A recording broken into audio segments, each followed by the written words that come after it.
everyone. Thank you for joining us. I'm Jean Ann Cannon. I'm the director of Dunebrook here, and we are so excited to have Heather Taylor with us. Heather, welcome. Thank you. We're just so thrilled to have you, our new director of our Parent and Family Education Program.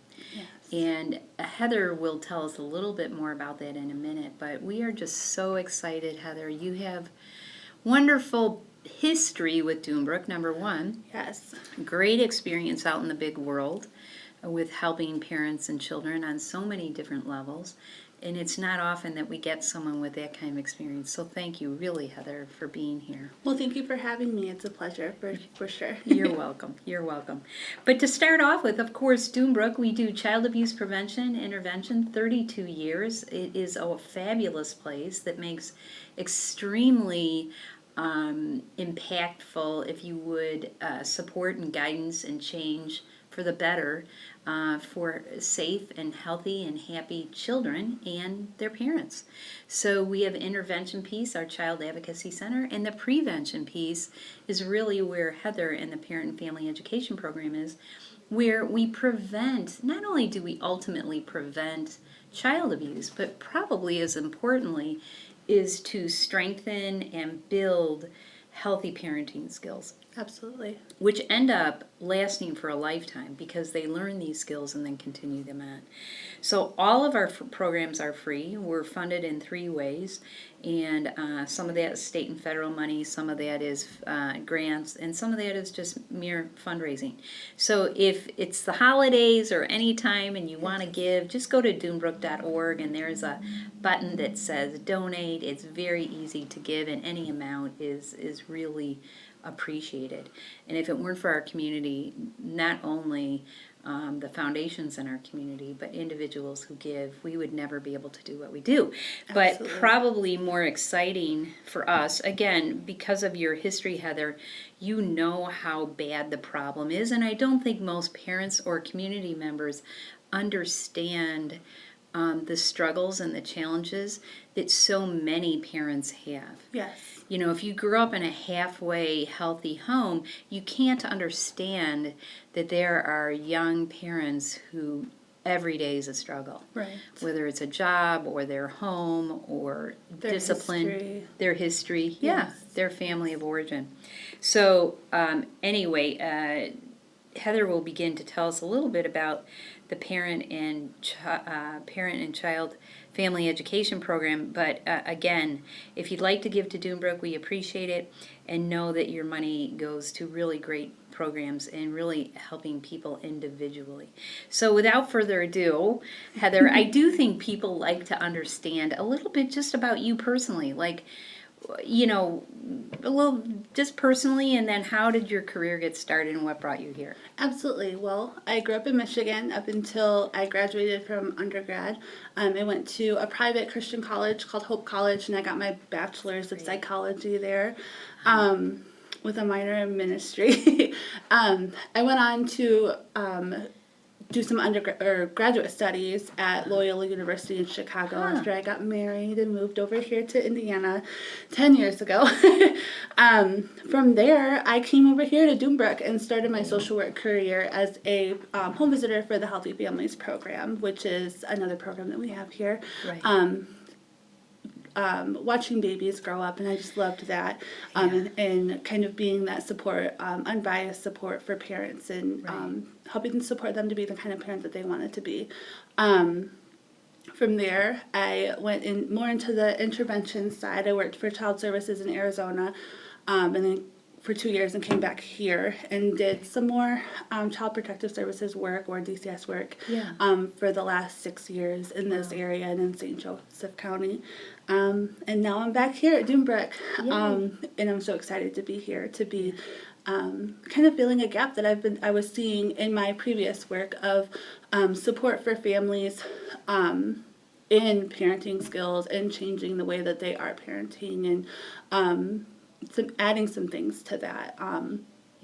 a lot of parents know what they don't want to do, but from there it's kind of guesswork, guess and check, and getting into cycles and rhythms of parenting that maybe they're not necessarily happy with. So right. I wanted to be a better support of that. Yeah, in our that's community. great. That's great, Heather. So maybe for the average bear, can you tell us a little bit about the reality when you say you've seen gaps in all of your jobs as healthy families, home visitor, in Department of Child Services, some of the issues you saw there, and now as the Director of Parent and Family Yeah. Education. Generally, like if someone's out there saying, oh, come on, how hard is parenting? What gaps are you talking about? Just support for the day-to-day of parenting of I have such and such issue with my child, whether it be I know ADHD is a hot button, autism is a hot button topic for parenting right now, or just normal struggles that someone might feel like aren't so normal. And so we kind of seek our advice from our family and friends, Google some things online, but ultimately without a solid framework of evidence-based and effective parenting, we fall back onto those habits that might not be what we want to be doing as parents. Right. Right. That is so interesting. So even if you don't have an extreme problem or a complex or an issue that, might even be in the mental health area with a child, just everyday parenting. Yes. I mean, I remember, and it was so, many years ago, but sometimes explaining too much to your children. Yes. I know the Parent and Family uses, is it 123 Magic 123? We have access to 123 Magic as well as nurturing parenting. Right. It just really depends on the need and kind of the comfort level of parents coming to us of what program they'd like to use or what would be most applicable for their family. Right. Nurturing parenting is very comprehensive and it's very reflective in looking back at how we were parented as children. Sure. And I think most of us could look back and say there's some hurtful things that our parents did and they didn't even realize. Right. And translating that to how we were parenting, things that we mean well. Sure. But may not be understandable to a child's developmental age and ability, or communicated in a way that a child's able to hear it or understand. Right. So in other words, it's things. more complicated than we realize sometimes. Yeah, sometimes. Sometimes. And coming from a very, changing our basis of our praxis and our foundation of parenting and where we come from, and that kind of takes us away from reactive parenting to my child just spilled the juice and I want to make sure that she never spills the juice again, Right. to being purposeful in that of recognizing where the child's at. Should we have given them the juice in the first place without a top or something like like that? Where we get in our busy day-to-day lives and in our culture that is go, go, go, go, go, work hard, fill up your day to more, overcommit yourself, those kinds of things where we don't take a step back and think, am I setting my family up or am I setting my children up for success? Wow. Oh my gosh. Yeah. Those are such important things, Heather. I mean, just the busyness of parents and how to do self-care and take time. Absolutely. I know one of our grants is about literacy and giving books to our families. Absolutely. And taking the time, even 10 minutes at night, to read to your child is such a nice settler, if you would, or calm us down, both the child and ourselves as a parent. That's such an interesting topic to bring up. Let me ask you, why would a parent, someone listening, how do you need to be eligible, and why would someone want to join the Parent and Family Education Program? So right now we don't have any eligibility requirements except that you're parenting or giving care to a child under the age of 18. We have Healthy Families programs, so we try not to take away from enrollment of that program because it's a longer term and more comprehensive program. So if a child's under 90 days, we're going to be looking at that before starting with the Parent and Family Education Program. However, that doesn't mean that you're not eligible once you get engaged with that program. There's some crossover, and we like to see that as a relationship that continues and builds and becomes very fruitful. Great. Someone might decide that they would like to reach out for parenting support for some of those reasons that we talked about before, where we're seeing ourselves in cycles of reactive parenting. and trying to break those cycles and spending some time as parents to reflect on parenting. There aren't many natural opportunities to reflect on parenting in the way that our society is set up right now. Wow. So taking that time to set out and get some more tools for our toolbox so that we're not falling back on those things that may have hurt us as children or things that might not necessarily be working the greatest right now. Well, and I think, I come from a big family, and family's great, and friends are great, but to have an outside person like yourself say, Jean, did you ever think about this? Maybe I have not a good idea or belief system about developmental stages of where a child is supposed to be at a certain age. Absolutely. Because my family or my expectations are a certain thing. But to have you suggest or say, Jean, have you ever thought about this? That maybe it's okay, and maybe I shouldn't have given them the juice that they just spilled because they're only X years 18 old. months old. Yeah. Those How kinds of nice. things. Yeah. So in other words, if someone is parenting and it's causing problems in their life or their child's life and they really need outside information, they should give you a call. Absolutely. And it's a free program? It is 100% free. You can see them individually? You can see them individually or in groups. Okay. When I do enrollments, I talk about the difference between group sessions and individual sessions. So I really favor group sessions with maybe some individual sessions worked in because it's easy for us as parents to have that guilt, that mom guilt that we talk about all the time on social media and we see it in movies and all this mom guilt. So to say, oh, it's my problem, or to set the educator up as the parenting expert, and that's not the case. Right. I'm learning from these curriculums just as much as the families, and I learn from the families just as much as they learn from me. So hearing collectively that, oh, look, we're all having this problem. It could be because of how society is now with COVID. It could be because of how school is running and going more towards structure and test oriented. That might stress kids out a little bit. So hearing those kinds of things from other parents helps us realize that we don't have the corner market on our parental woes.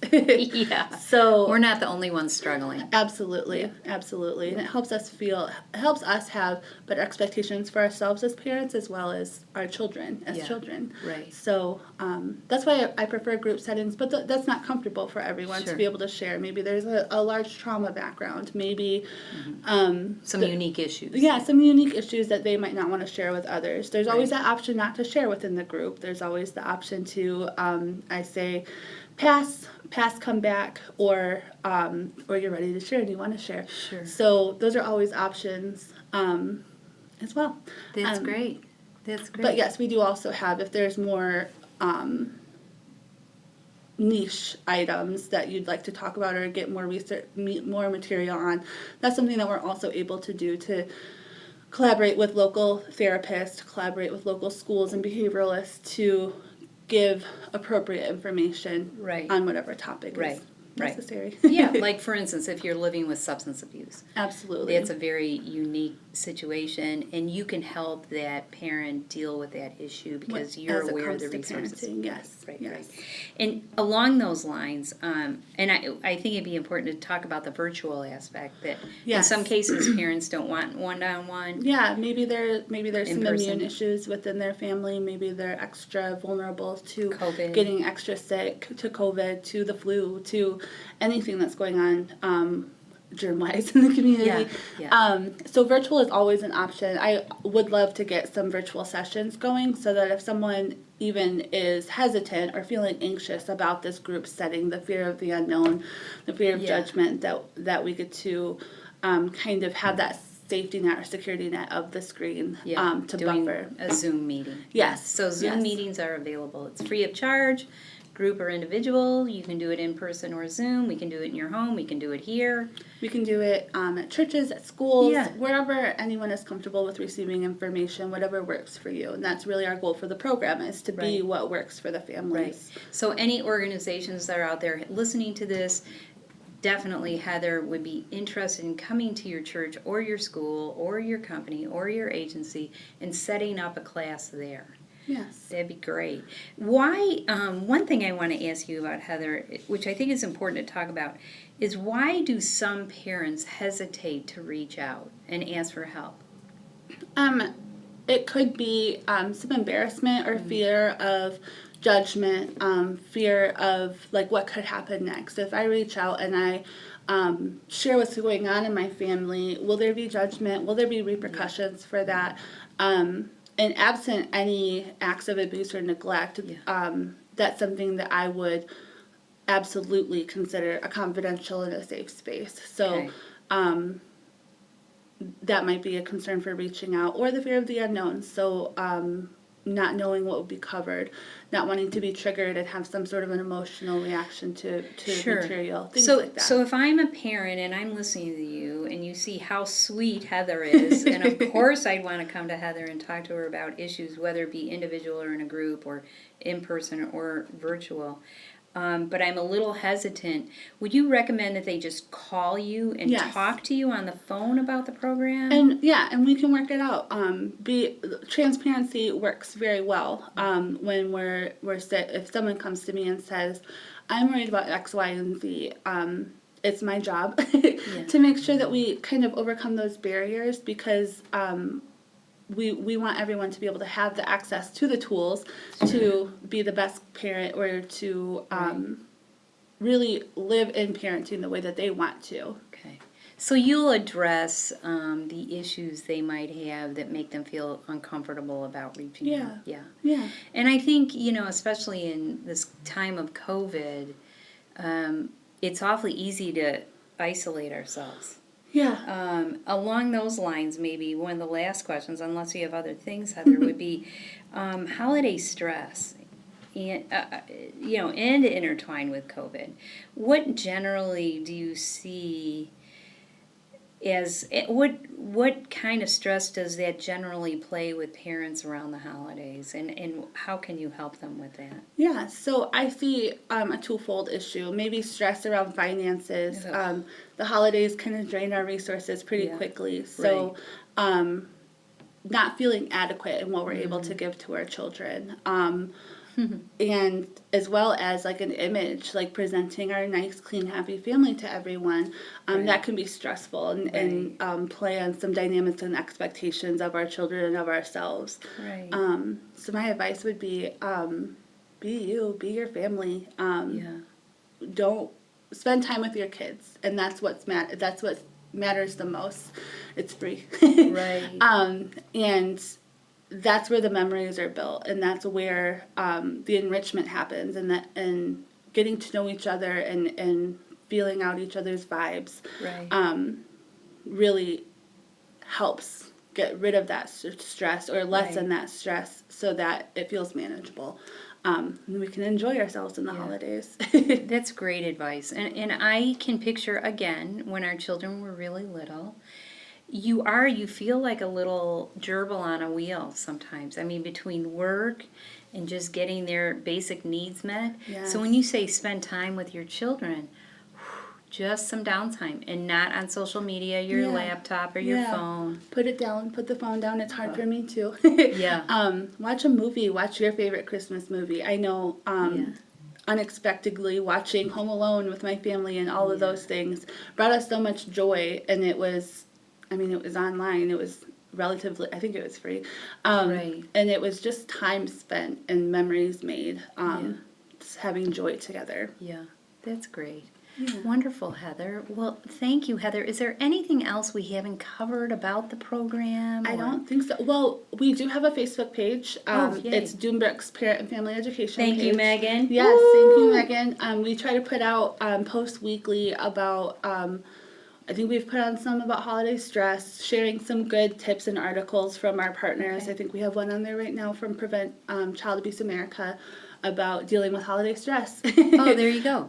So they go to dunebrook.org and then go to our page, or they can go directly? They can also do that. They can go to dunebrook.org under programs. It'll show the parent and family education. There's some blurbs on there about what we do and ways to contact me. I think this video might even go on that page at some point. Okay. And then I think if you just search Facebook, Dunebrook's Parent and Family Education Program, you can like and follow, and that stuff should start showing up on your feed. Oh, that'd be great. And share, follow, share, interact. Yeah, there you go. There you go. That's what Megan always tells us. Like, follow, and share. It's her mantra. You gotta work that algorithm. That's right. That's exactly right.